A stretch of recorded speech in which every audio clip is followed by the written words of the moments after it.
Tell you just a little bit about Mike. He graduated from Iowa State with a degree in business, and after working for a global financial services firm, he was a founding member of an environmental services startup and was the first key hire for an advanced manufacturing firm where he served as CFO, marketing director, and intellectual property manager. Did you ever sleep? What's that? Did you ever sleep? Yeah, a lot going on there. For more than 10 years, he has led the ISU Papa John Center for Entrepreneurship's business development program, where he has assisted dozens of technology-based startups with early-stage commercialization efforts. And then just a little bit about the ISU Small Business Development Center. They're right in our backyard here, so we're very fortunate to have that here in Ames. But they have been serving Central Iowa since 1982, and there are 13 centers in the Iowa network. They can help you with one-on-one counseling by qualified professionals. They offer a variety of learning opportunities, including workshops, classes, online assistance, and publications and other resources. And they can also provide you with connections to other service providers, federal, state, and local resources, and then help out with capital and similar assistance for small business. So I don't know if any of you have ever used the SBDC before, but we've referred quite a few clients there, and they've been very pleased with their services. So let's welcome Mike and learn about our topic today. Thank you. Wow, what a crowd. It's a pleasure to be here. It's kind of dangerous ground because I got quite a bit of expertise in the room between business brokers and attorneys and folks who've been in this game. So I encourage you to certainly step up and share some insights. More volume? More volume. We'll get the experts for that as well. A little bit about, so I'm involved with two entities here. The Small Business Development Centers have been around for about 30 years. I can probably move this up a little bit. Maybe. How's that? Okay, so, and there are a number of SBDCs around the state. We serve 4 counties here in central Iowa, and everything from starting businesses to succession planning, a lot of issues related around business plans and finance. And then our office here that serves the 4 counties in central Iowa, we're part of this Papa John Center for Entrepreneurship as well. And that organization has a minor on campus. Students can minor in entrepreneurship. Then we also get into a lot of assisting the tech transfer businesses, the web filings, the new links, those kinds of businesses as well. So we're located out at the Research Park. For those of you who know people who want to start businesses, we do a Smart Start workshop for folks who are thinking about getting into business. What does that really mean? And then try to assist businesses all the way through their life cycle. So today is just meant to kind of be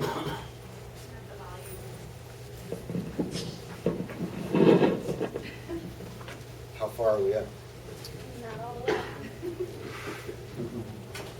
So today is meant to be kind of a catalyst to really get, we're going to stay at a pretty high level. This is an extremely deep topic. There's a lot of nuances with taxation that get involved. And so I encourage you to ask questions that, just stop me. Hey, Mike, what about this? But in the time that we have, the hour or so that we have, we're not going to be able to take a complete deep dive into this. So a little bit of statistics to begin with. There's a debate on, some people say 20, some people say 25 million businesses in the United States. And statistics for what they're worth. There are folks that say that 20% of businesses are for sale at any one time. To me, that seems like a pretty tall number. Of that 25%, 20% of those actually sell in that same time frame. Again, that seems a little thin to me. But a number of folks are simply testing the water. Businesses come out overpriced, and folks have to, they don't get the reception in the market that they hope, so they retreat and start again. And in some cases, the businesses were for sale because of a life event, a divorce, a health issue. And sometimes those get resolved in the time they're trying to take to sell the business. And so those businesses never actually get sold. But the point is there's a lot of competition out there when you're trying to sell your business. And that's, so you've been dealing with competitors your whole business career, and you're going to deal with that again as you try to sell your business. And again, this statistic seems a little thin, but 3% of buyers, of prospective buyers, actually go through with the purchase of a business. And there may be some truth to that, because we see a tremendous amount of people who are interested in buying businesses but have no financial capacity to do that. And so they quickly come to the conclusion, or they're shown that their ability to buy a business, they just simply don't have the equity to bring in the deal.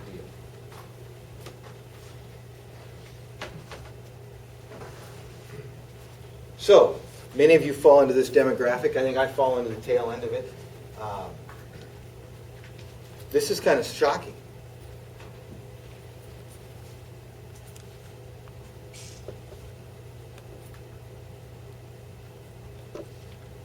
You can see who owns the majority of the businesses in this country. Many people in that 55 plus category own more than one business. I think the statistics I've seen is there's 15 million business owners owning 25 million businesses. So a lot of people own more than one. So this goes again to the competition that you're going to have for selling your business. Second generation, third generation are becoming less interested. This surprises me. Are becoming less interested in taking over the family business. And the really scary one, how many Gen Xers are in a financial position to buy your business? How many Gen Xers have more than 10 grand in the bank? How many have 100 grand in the bank?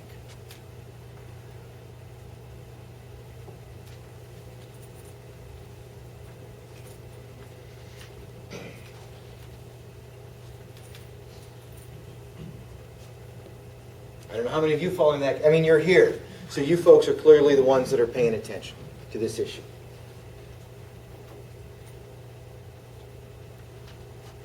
We see a number of people at the SBDC who want to sell, unfortunately, because of a health issue.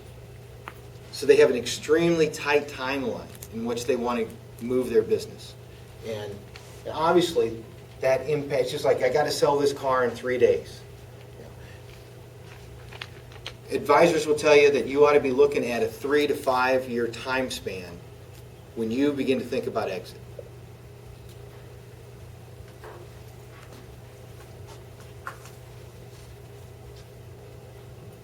So, I've had clients say to me, why do they care while I'm selling? Why do I have to tell people that? And I think part of it, you're right, it's really nobody's business, but on the other hand, people don't often try to sell gold mines either. And so people want to know, what is your rationale? Is it retirement? Sometimes that's obvious, sometimes it's not. Health issues, obviously. Sometimes it's a spouse is driving a relocation. Sometimes maybe what I'm scared of is that maybe you know something about a new competitor that's headed to town. Or maybe you're just bored, and that always makes somebody a little suspicious. When you say, well, I want to get out because I want to go on to the next thing. Well, what's wrong with this thing? But buyers generally want some sense of what is the motivation for selling this business. You've all had friends, I've seen it, where people sell their businesses and they golf for 3 months and then they don't know what to do. And this is especially problematic in businesses that sell to the next generation, because then mom and dad are always sticking their nose back in the business. But have you thought about what you're going to do after you sell your business? What's next?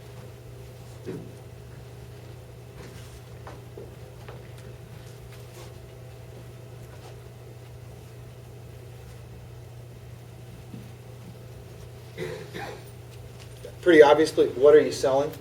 Are you in a partnership? I had a guy walk in who had a long partnership, about 18 years, and didn't remember in the partnership agreement that there was a buy-sell clause. So he was ready to go out and begin to sell his part of his partnership, his third, only to realize that they had a buy-sell agreement that actually set the price and who could buy the business. His partners had a right of first refusal. And so most people are going to remember that, but sometimes we forget it. If you're in a corporation or an LLC, are you going to structure this so that you're going to sell the stock or you're going to sell the assets? Are you going to sell a certain portion of the assets? Maybe you want to keep a building, but sell the rest of it. Those are going to have important tax ramifications. So, and again, many sellers want to carve out the building. They're going to keep the building and rent it back to the new business. Maybe as a tax planning strategy, maybe it's for retirement income.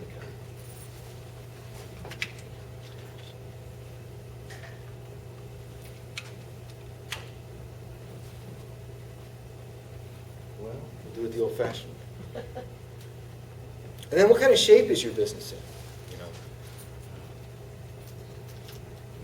I'm sure nobody falls into this category, but I haven't seen handwritten financials, but pretty close to it. Your banker, the banker for the buyer, is going to obviously have a lot more confidence in the financials and their accuracy when it looks like they came out of a QuickBooks or something like that. They appear to be accurate. Are you using cash accounting? Are you using accrual accounting? So how accurate are they? What kind of growth are you showing in your financials? What's your debt scenario? What's your debt to asset ratio? Reputation in the marketplace. The big one is employees. Who's going to stay? Who's going to go? Who should go? As a buyer, what am I inheriting? That person that you hired 3 years ago that you just haven't had the heart to get rid of, but you should have? Do I really want to inherit that? I'm going to interview all those people as a buyer. So what am I really getting? Are the good ones going to remain loyal? Are they loyal to you, or are they loyal to the business? Customers, are they loyal to the business? Does one customer represent 60% of your sales? Are they under a long-term contract? Will they transition to me? And then, should you have repaired the roof? Should you have updated equipment? Do you have a website? So what kind of capital am I going to have to put into this business? I'm probably going to go all out with my relationship with my banker to buy it. How am I going to afford a new roof? So, all extremely important questions. And so we would refer to this as obviously due diligence. As a buyer, I'm going to do a lot of due diligence. Most buyers are going to be assisted by consultants and bankers and attorneys and so on to help them go through that due diligence. There's no shortage of how to buy a business tutorials on the internet. So people are going to come in now pretty well armed with what they ought to be looking at when they're considering buying.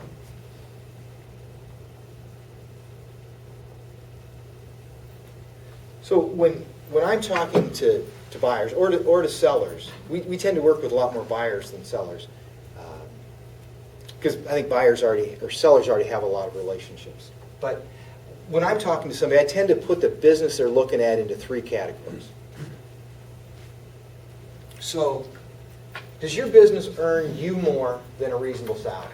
If you had to hire somebody to replace you, would that person make what they're worth to somebody else's? I'm worth 60 grand in my job. Can I make 60 grand working for your business? Can I pay myself a salary of 60,000 and take home another 30,000 in profits?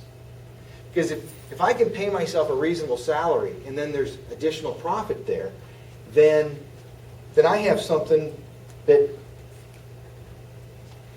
constitutes return on investment, right? I've got myself a nice salary, and then I'm making a return on my money. So this is something that now I can begin to provide. I'm going to put a value on that cash flow, on that excess cash flow.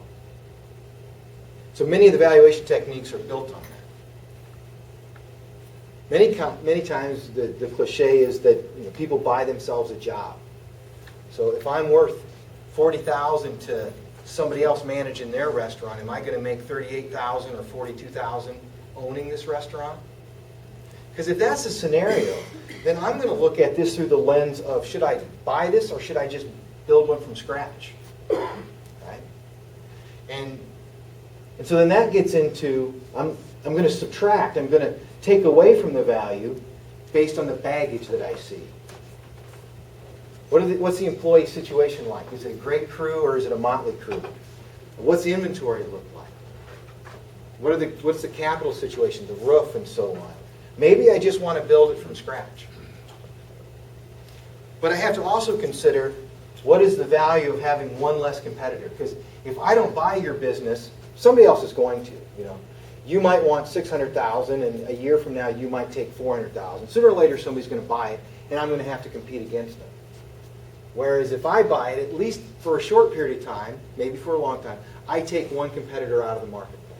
There's some value to that. And then the third category is a rescue.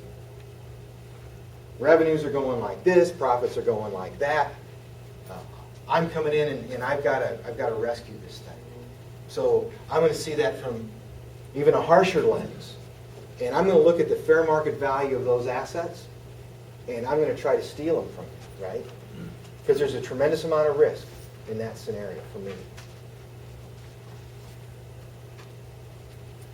And I'm also going to have to go through quite a bit of pain. I'm going to have to get rid of the deadwood. I'm going to have to get rid of the employees who aren't carrying their load. I'm going to have to work on inventory. I'm going to have to try to recruit in different kinds of customers maybe. So am I up for that, or should I just build it from scratch? So we go from a scenario where I'm buying a pretty good stock on Wall Street to where I'm really questioning, should I just build it from scratch, or should I pay what the assets are worth? Or are we in a situation where I just really need to try to steal this business from you because of the risk that's involved? But again, there is a little bit of value to having that one less competitor, although in this scenario, that competitor's pretty weak.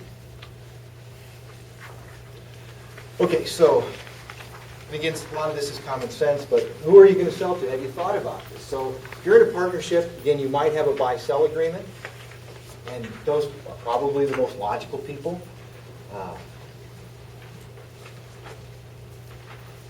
But again, you might be locked into a certain price, a certain valuation formula with existing partners. And so if they don't want to buy out your share, or if they don't have the right to, you might be a lot better off going out and finding somebody new. Probably one of your best prospects to buy your business is another business. Somebody who is synergistic with what you're doing. Maybe buying your business brings them into a new territory. They operate in Marshalltown and Waterloo, and they want to continue to come west. Or maybe you make something that they need, that they've been buying from you, and maybe they just want to buy your business. But obviously what gets really scary is when that other business is an existing competitor here in town. And they want to know your revenue. They want to know your customer base. How much do you tell them? When do you tell them? All very scary things. So maybe you advertise and you find a stranger. Maybe there's an insider, an employee. One of the things that I hear a lot of is that if you've got a HVAC business or a construction business, a lot of the trades, people say, all I do continually is train my competition. I bring good people in. I bring them up to speed. They got great skills, they know my customer base, and the next thing I know, they've started their own business, and I'm competing against them. And we tend to talk about, well, have you thought about maybe using some equity to try to cement them into your business early on? Maybe that becomes an exit strategy for you. This person works for you for 5 or 10 or 15 years, and you put them in a position to take over the business and buy it out from underneath you. And employee stock ownership, again, instead of selling to 1 or 2 employees, you sell to the whole group of them. And again, it's an extremely deep topic, but there are some significant tax advantages to doing that. But basically what happens is the employees as a collective have to go get the financing to buy the business from you. So there's strength in numbers, which is good, but I think it's certainly an area where you're going to want to bring in a very qualified consultant to help you through the tax issues.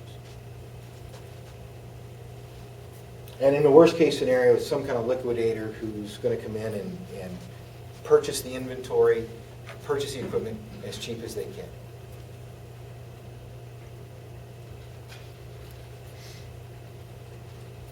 So some things you have to think about that are going to come up in the purchase agreement.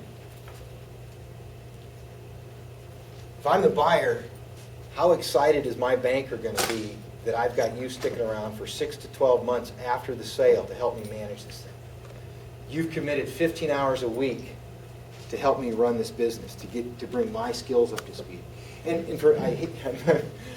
with all the bankers in the room, I think that they would tell you that not having that continuity, having the old management help the new management, can be a deal breaker. It certainly is a very valuable asset in their eyes. And so I think you can probably plan as the seller that you're going to have to spend 3 months, 6 months, you're going to have to commit some portion of time to helping that new managers get familiar with employees, get familiar with customers. And the big question is, are you going to get paid for that? Are you going to get $100 an hour for doing that work, or is that just part of the purchase price?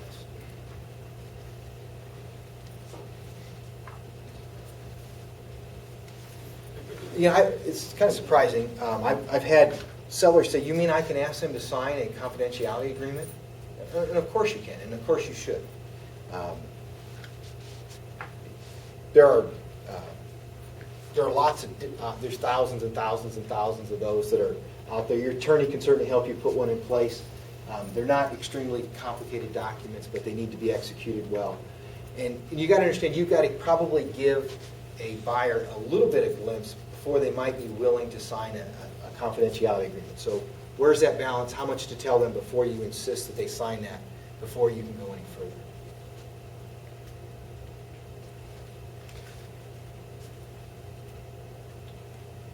In order for you to get the $1.4 million for your business,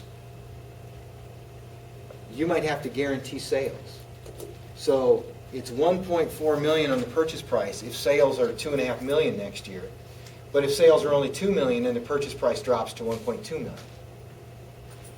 So in many cases, getting your asking price might mean that you have to sort of guarantee that the revenue is there.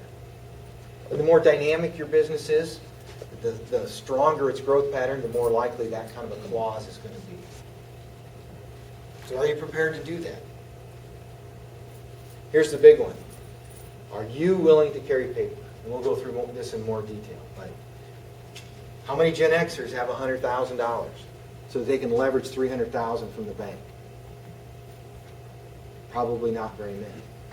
So you might be in a position where you actually have to carry the financing for a period of time. Mike, can I interrupt you for 1 second? Sure. What do you see a standard earnout period?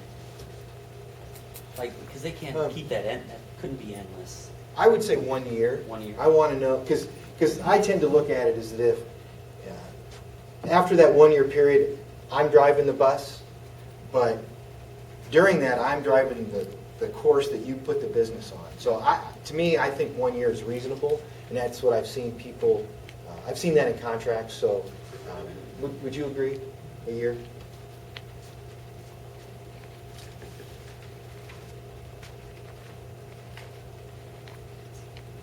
You got people who've been loyal to you, you're probably loyal to them. What happens to them? Can you get employment agreements signed for the folks you're leaving behind? Can you guarantee them? As a buyer, will I guarantee 1 or 2 years of employment for the crew that I'm inheriting, or at least for some key people?